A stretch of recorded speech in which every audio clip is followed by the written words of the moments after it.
ഞാൻ ഈ വാട്ടർഫോളിന്റെ collection cell ചെയ്തിട്ടുണ്ടാക്കിയ 17 ലക്ഷം NFT തന്നെ ചിലവാക്കിയത് നിങ്ങൾ വിശ്വസിക്കും? കഥ പറയട്ടെ. ഞാൻ ജിതോൻ ലാൻഡ്സ്കേപ്പ് ആൻഡ് വെഡിങ് ഫോട്ടോഗ്രാഫറാണ്. കഴിഞ്ഞ വീഡിയോയിലൊക്കെ ഞാൻ പറഞ്ഞിരുന്നു NFT എന്താണ്, NFT എങ്ങനെയാണ് സെല് ചെയ്തതെന്നൊക്കെ. ബേസിക്കലി നമ്മൾ NFT ചുമ്മാ ഒരു പ്ലാറ്റ്ഫോമിൽ ഇട്ട് കഴിഞ്ഞാൽ നമുക്ക് എന്തായാലും സെയിലൊന്നും കിട്ടില്ല. നമ്മൾ ഇതിനു വേണ്ടി കുറെ വർക്ക് ചെയ്യുന്നു.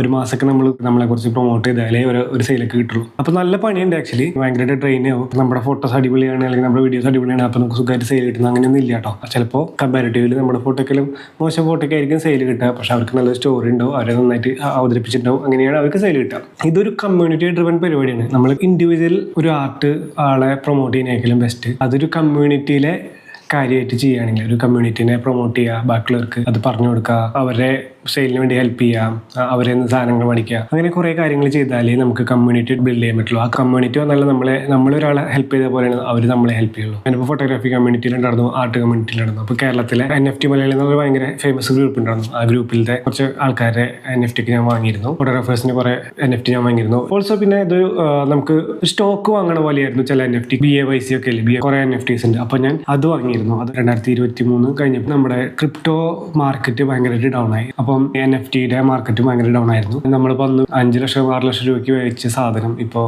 മേ ബി ഒരു 10,000-20,000 രൂപ വാല്യൂലാണ് കിടക്കുന്നത്. അതിൽ ക്രിപ്റ്റോ മാർക്കറ്റ് ഭയങ്കര വളറ്റൈലാണ്. അതുകൊണ്ടാണ് ഇങ്ങനെ സംഭവിക്കുന്നത്. അപ്പോൾ NFT ഡൗൺ ആയി. ഭയങ്കര റിസ്ക് എലമെന്റ് ഉള്ള കാര്യമാണ് NFT. നമ്മളിപ്പോൾ ഇന്ന് കുറെ ഫോട്ടോസ് നമ്മുടെ ഉണ്ട്, അതുകൊണ്ട് സെല് ചെയ്ത് കുറെ പൈസ ഉണ്ടാക്കാന്ന് വിചാരിച്ചാൽ നടക്കില്ല. അത്യാവശ്യം പണിയുണ്ട്. പിന്നെ കമ്മ്യൂണിറ്റിയിലൊക്കെ എൻഗേജ് ചെയ്യണം, ബാക്കിയുള്ളവരെ ഹെൽപ്പ് ചെയ്യണം. കുറെ കാര്യങ്ങളുടെ ഒരു റിസൾട്ടാണ് നിങ്ങളുടെ ഒരു ഫോട്ടോ സെയിൽ എന്ന് പറയുന്നത് കേട്ടോ. എനിക്ക് NFT ടൈം എനിക്ക് ഭയങ്കര ഇഷ്ടമായിരുന്നു. കാരണം വെച്ചാൽ നമ്മൾ കുറെ ആർട്ടിനെ കുറിച്ച് സംസാരിച്ചിരുന്നു.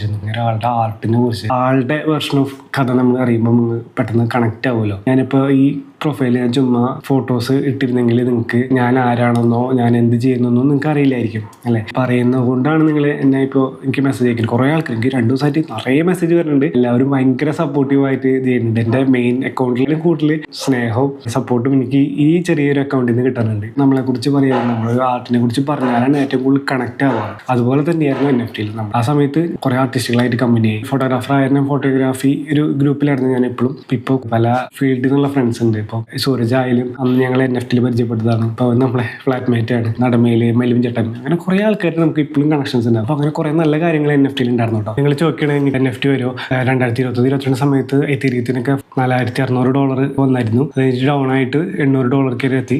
ഇപ്പോൾ വീണ്ടും $4,200-300 ഇപ്പോൾ എത്തീരിയം പോണേ. പക്ഷേ NFT അതിനനുസരിച്ചുള്ള ബൂം ഇതുവരെ വന്നിട്ടില്ല. അപ്പോൾ എനിക്ക് ഉറപ്പൊന്നും പറയാൻ പറ്റില്ല. ഇത് ചിലപ്പോൾ വീണ്ടും NFT ആക്റ്റീവ് ആയേക്കാം, ചിലപ്പോൾ അത് താഴെ പോയേക്കാം. പിന്നെ ക്രിപ്റ്റോനെ കുറിച്ച് പറയാനുള്ള ഒരാളല്ലെങ്കിൽ ഭയങ്കര ലിമിറ്റഡ് നോളജ് ഉള്ളൂ. അപ്പോൾ നിങ്ങൾക്ക് യൂട്യൂബിലൊക്കെ ഇഷ്ടംപോലെ ട്യൂട്ടോറിയൽ ഉണ്ട്, അതൊക്കെ കണ്ടിട്ട് ചെയ്യാം. Okay, by.